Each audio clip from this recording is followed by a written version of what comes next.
도전들이 되기를 주 이름으로 축복합니다. 24장 말씀, 사무엘하 24장은 좀 난해한 말씀이라고 볼 수도 있습니다. 좀 난해하게 보일 수도 있고, 또 하나님께서 어찌하여 인간에게 이렇게 인간과 대결하시는 것처럼 이렇게 징계하시는가, 이런 오해를 할 수 있습니다. 하지만 결국 죄의 모양은 누가 가지고 있다? 우리 인간이 들고 있다. 그래서 하나님의 그 전능하심 앞에 우리의 모순된 부분들을 발견해야 되지, 이 말씀을 보고 하나님의 모순을 발견하고자 하면 잘못된 길로 가게 된다라는 거예요. 보게 되길 소망합니다. 24장 1절에 여호와께서 다시 이스라엘을 향하여 진노하사 저희를 치시려고 다윗을 감동시키사 가서 이스라엘과 유다의 인구를 조사하라 하신지라. 자, 여러분 이 말씀의 이제 순서를 좀 봅시다. 여호와께서 다시 이스라엘을 향하여 진노하사, 누구를 향하여? 이스라엘을 향하여 진노했다. 하나님께서 이유 없이 진노하지 않잖아요. 하나님의 진노가 있는 것은 반드시 우상을 숭배하든지 하나님에 대한 믿음이 떨어졌든지 교만하든지 이러한 모습들이 있기 때문에 하나님께서 진노하신다. 가장 진노하시는 큰 모습 중에 하나가 뭐냐? 하나님을 제대로 섬기지 않는 것이다 하는 거죠. 그러니까 그들을 치시려고, 이 단어만 보면 하나님께서 그냥 이스라엘을 치기 위해서 그들에게 시험하고 다윗을 격동하게 하시느냐 이렇게 볼 수 있지만, 사실은 이미 하나님께서 이스라엘을 향하여 진노가 있다는 거죠. 하나님 치시려고 하는 것이 먼저가 아니라 진노가 먼저다. 그럼 진노가 먼저라는 것은 뭐가 있다는 겁니까? 죄의 모습이 있다는 거죠. 그래서 우리가 그 사실을 알아야 됩니다. 그럼 진노에 하나님 진노가 있고, 그럼 하나님 진노가 있다는 것은 죄의 모습이 있다는 거예요. 하나님 치시고자 했고 진노가 있고 죄의 모습이 있었다. 그럼 이스라엘에 어떤 죄의 모습이 있었을까? 우리가 생각해 볼 수 있습니다. 이스라엘이 지금 다윗이 왕으로 세워지고 다른 모든 나라들이, 주변의 나라들이 다 굴복하고 심지어는 조공까지 바치는 그런 상황이 되었습니다.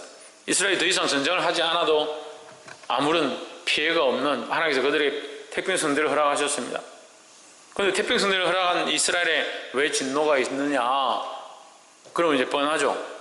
태평성대 하니까 하나님을 잘 섬기지 않고, 태평성대 하니까 자기들이 교만하고 자고하고 자기들 나름대로 연락하고 향락하고 살아가고자 하는 거죠. 그래서 이것을 유추를 어떻게 해보느냐? 다윗이 뭘 하기 시작하나? 유다와 이스라엘의 인구를 조사했다. 인구조사는 왜 하는 겁니까? 내 백성의 수가 얼마고 내 나라의 땅이 얼마고 우리나라가 얼마나 부강하고 얼마나 힘이 있느냐, 이걸 조사하기 위한 목적이 되어지는 거죠. 이게 왕정이 아니라 하나님의 신정, 하나님이 다스리시는 나라에 그 나라의 백성들이 인구조사를 하고 땅의 크기를 세어보고, 하나님의 통치로 가서 블레셋과 전쟁하는 군사들이 우리 칼이 몇 자루 있느냐, 창이 몇 자루 있느냐, 얼마나 우리가 블레셋과 싸우기 좋으냐, 이런 데 치중한다면 뭘 잊어버린 겁니까? 하나님과의 이 영적인 관계를 잊어버린 거죠. 그러니까 이 24장 1절 속에 자세히 나와 있지 않지만 이 말씀들이 결국은 뭘 말하고 있냐면, 이스라엘이 교만해져서 하나님 앞에 하나님을 섬기지 아니함으로 진노가 임할 수 있는 그런 상황이 되어버렸다. 그들은 뭘 섬기고 뭘 사랑하고 있느냐? 자기들의 태평함과 자기들의 부강함들을 사랑하고 있다. 그래서 결국 그들의 범죄의 모양으로 그들은 뭘 하느냐? 이스라엘과 유다의 인구조사를 하기 시작한다는 거예요. 인구조사를 하는 것 자체가 죄는 아니에요. 그럼 왜 인구조사가 죄일까? 서건태.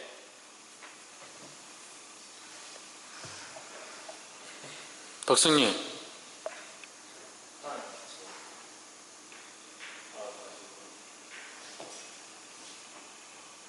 최원영.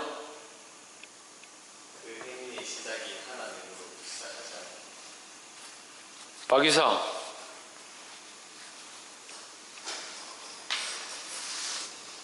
박건도. 하나님의 뜻인지 묻지 않고 했기 때문이다. 신희경. 마음의 중심이 잘못됐다. 마음의 중심 뭐가 잘못됐단 말이고. 천정민. 이스라엘 백성의 힘으로 한다. 사모님. 하나님께 맡기지 않아서. 신성경. 하나님보다 자신의 뭐? 자신들의 힘을 더 의지해서. 최권사님. 영적인 관계가 무너진 상태에서. 박창조. 왜 인구조사가 문제가 되겠습니까? 죄가 되겠습니까? 인구조사 자체가 죄가 아니라니까요. 인구조사를 하는 것 자체가, 우리가 말씀을 볼 때 계속 봐야 되는 것은 어떤 행위에 국한하는 게 아니에요. 우리는 행위를 보고 판단하죠. 그러니까 자꾸 이게 오류가 나는 거예요.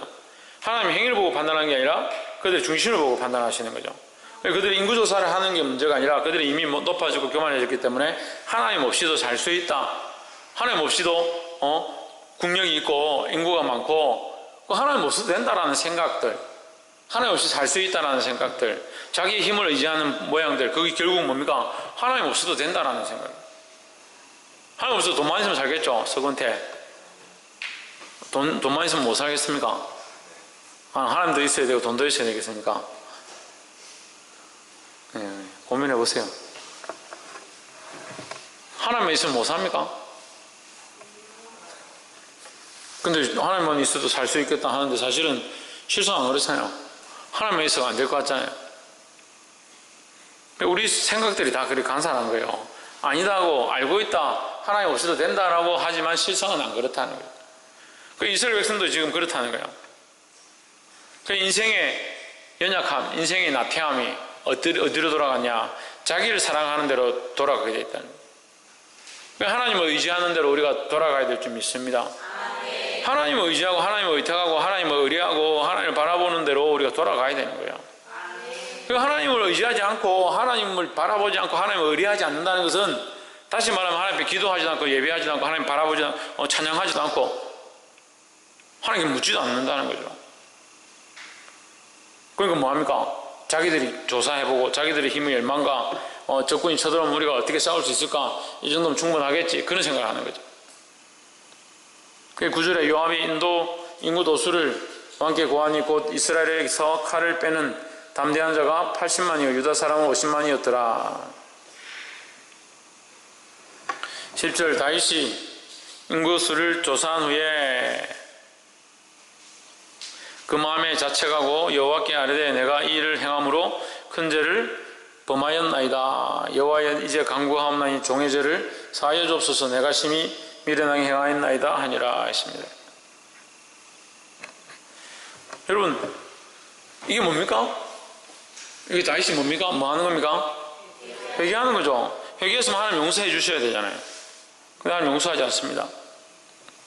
16절 보십시오. 천사가 예루살렘을 향하여 그 손을 들어 멸하려 하더니 15절 보십시오. 7만 명이 죽었다. 온역에 걸려가지고 7만 명이 죽었다. 그 세 가지를 얘기했죠. 7년 동안 기근이 있을 거냐, 석 달 동안 왕이 도망치게 될 거냐, 온역을 하루 동안 3일 동안 온역을 줄 것이냐, 이 세 가지 중에 선택해라. 내가 너에게 형벌을 내릴 텐데 이 세 가지 중에 선택해라. 그럼 다윗이 뭡니까? 이 온역을 선택하죠. 그 말에는 온역을 선택했다는 말이 없는데 우리가 더 이상 사람의 손에 빠지기 싫습니다 이렇게 얘기를 하니까 하나님께서 그들에게 온역을 주셨습니다. 하나님께서 치시는 방법을 주십시오 해서 이 온역을 줬습니다. 전염병을 줬습니다. 그래서 7만 명이나 죽었습니다. 16절에 천사가 예루살렘에 향하여 그 손을 들어 멸하려 하더니 예루살렘까지 치려고 할 때에 여호와께서 이 재앙 내리시면 뉘우치셨다. 우리가 이게 조심해야 되는 게, 하나님께서 뉘우치셨다는 말은 하나님 잘못하셨기 때문에 뉘우쳤다라고 할 수 있습니다. 그렇지 않습니다. 하나님 잘못했기 때문에 뉘우치는 게 아닙니다. 다시 말하면 불쌍히 여기시는 거죠. 하나님께서 이들에게 재앙을 내렸지만 이들을 향하여 불쌍히 여기시는 것이다. 마지막 때도 마찬가지입니다. 이 환난과 고난의 시대가 오고 믿는 자들을 핍박해서 예수 못 믿도록 하는 이것이 끝까지 가게 되면 견디고 남아있을 사람이 별로 없다는 거예요. 그래서 하나님께서 그 고난을 어떻게 하신다? 감화해 주신다. 감화해 주신다. 감화해 주시면 뭐라고 해야 됩니까? 하나님의 사랑이고 긍휼이고 자비하심으로 봐야 되는 거죠. 그러니까 어리석으니까 하나님께서 뉘우치시고 마음을 바꾸시고 하나님 변덕스럽구나. 천만의 말씀입니다. 하나님 사랑으로 우리를 돌보시고자 합니다. 라는 거예요. 복이 되기를 주의 이름으로 축복합니다. 그래서 하나님이 긍휼과 불쌍히 여기심이 없으면 우리가 살아남을 수가 없다는 거죠. 그래서 우리가 늘 하나님의 사랑으로 보호함을 받고 있다는 사실을 기억하게 되기를 주의 이름으로 축복합니다. 그래서 또 어리석은 인간들, 오늘 지금 계속 어리석은 인간에 대해서 얘기하는데, 하나님께서 우리에게 돈을 얼마 주셔야, 우리를 얼마나 보호해 주셔야, 우리에게 뭔가 베풀어 주셔야, 감사할 거리들이 있어야 감사한다. 그렇게 안 하시면 왜 감사 못하냐? 그렇게 하지 않아도 우리 인생 자체가 지금 감사의 연속이라는 거죠. 근데 우리는 뭔가 자꾸 무슨 거리를 만들어가는 거예요. 뭔 사건이 있어야 되고, 그 사건에 대해서 뭐런 역사가 일어나야 되고, 누군가 나를 돌봐줘야 되고, 누가 나를 기쁘게 해줘야 되고, 이런 것들이 다 있어야 하나님께 감사할 수 있다. 천만의 말씀입니다. 감사할 거리가 없어도 살아있는 것만으로도 감사고, 호흡이 있는 것이 감사고, 생각할 수 있는 것이 감사하다는 거예요. 마지막으로 25절에 그곳에서 여호와를 위하여 단을 쌓고 번제와 화목제를 드렸더니 이에 여호와께서 그 땅을 위하여 기도를 들으심에 이스라엘에게 내리는 재앙이 그쳤더라. 25절에 뭘 하냐면 다윗이 이제 마지막으로 하나님 앞에 번제와 화목제를 드렸다. 번제와 화목제는요, 번제는 죄를 속하는 것이고 화목제는 화해입니다. 화해. 그 제사의 모양 속에는 회개함과 화해가 같이 있다는 거죠. 회개는 죄를 씻고 화해는 뭡니까? 하나님과의 관계를 회복해 하는 거죠. 그래서 예배는 죄를 씻는 것만 있으면 안 된다는 거죠.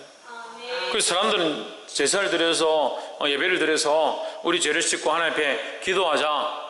그게 다가요. 기도하고 정결케 하는 것으로 끝나는 게 아니라 기도하고 정결케 된 자들이 하나님 앞에 나아가서 하나님과 교제하고 그 영적인 관계를 회복하는 것이 필요하다는 거죠. 그래서 그 영적 관계 안에 뭘 누리냐? 친밀함을 누리는 거예요. 친밀함을. 그래서 하나님 나를 만지시고 나를 위로하시고 내가 죄로 말미암아 죽을 수밖에 없었던 우리를 하나님께서 위로하시고 격려하시고 이끄시고 이것을 느끼며 하나님 감사합니다 찬양하고 기뻐하고 즐거워하는 자리가 이제 나아가게 되는 거, 이게 친밀함이라는 거죠. 근데 자꾸 문턱만 밟니다. 내 집에 문턱만 밟니다. 문 앞에 와가지고 죄송합니다 돌아가고, 내가 어제 죄 지었습니다 다시 안 그럴게요 가버려. 이 다윗의 모양하고 비슷하잖아요. 회개는 합니다. 회개는 하는데 하나님 우리에게 뭘 원하시냐? 화해를 원하시는 거예요. 화해를. 그거 뭐 하나님과 우리가 싸웠나 무슨 화해냐? 하나님과 우리가 직접적으로 싸운 게 아니죠. 하지만 우리가 죄를 범함으로 하나님의 공의 앞에 원수된다는 거예요. 하나님과 이 분리된다는 거죠. 그럼 뭐가 필요합니까? 회개와 화해가 필요한 거죠. 그래서 예배의 모양은 번제와 화목제로 표현되어 있는데, 그죠? 제단을 쌓고 번제와 화목제를 드렸다. 번제는 회개의 대표적인 모습이고, 화목제는 화해의 대표적인 모습이다. 그 예배는 회개와 화해가 함께 있는 연합이다. 할렐루야. 그러니까 예배가 얼마나 감사한 겁니까? 우리에게 예배라는 게 주어진 게 얼마나 감사해요. 하나님 앞에 나와서 찬양하고 기도하고 말씀을 들으면서 뭐 합니까?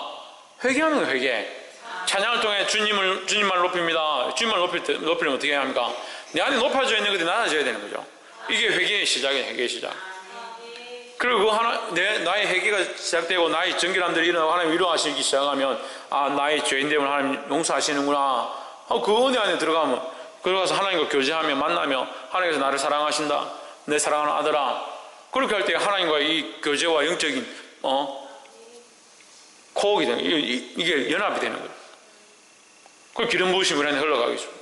하나님 감사합니다. 그래서 내가 너를 다시 세상에 보낸다. 예, 제가 다녀오겠습니다. 또 세상 가서 딱 때묻히고 더럽고 터지고 그래서 아내가 겨우 다시 왔다. 그럼 다시 회개하고 다시 회개 정결케 하고 또 어떻게 해야 합니까? 네, 회개하고 하나님 앞에 다시 이게 화해를 해야 되는 거예요. 그래서 나는 날마다 죽노라. 죽어야 주님이 높아지죠. 나는 날마다 회개하고 정결케 되기 원한다. 정결케 되면 어떻게 된다? 박창조. 회개하고 정결케 되고 나면 어떻게 된다? 최원영. 뭐라노? 서원태. 화목해야 된다. 박성리. 하나님 화해해야 된다. 화해해야 된다. 이 단어가요, 화해라는 게 사실 우리가 화해한다 이러면 이 사람이 동격인 상황에서 화해한다 이렇게 보잖아요. 하나님이 우리를 위하여 신인 동성론이다.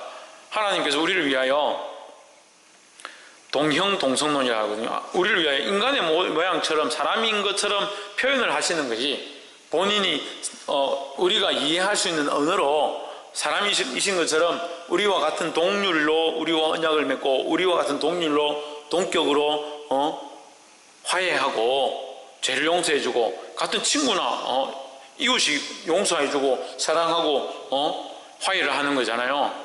네, 그렇게 표현하는 거지. 하나님께서 우리와 동성이 아니다는 거죠. 동형 동성이 아니지만 우리를 그렇게 대하신다라는 거죠. 우리 죽을 수밖에 없는 자인데 우리가 하나님 앞에 회개하고 그 앞에 번제를 드리고 대가를 지불하고 나면 하나님 우리에게 뭘 요청하시냐? 화해를 요청해요. 화해를. 다시 화목하기 원하시고 하나님과의 온전한 관계를 회복하기 원하신다라는 거예요. 이 관계가 우리 안에 회복되어서 주님 나라를 위해서 살기를 주의 이름으로 축복합니다. 기도하겠습니다.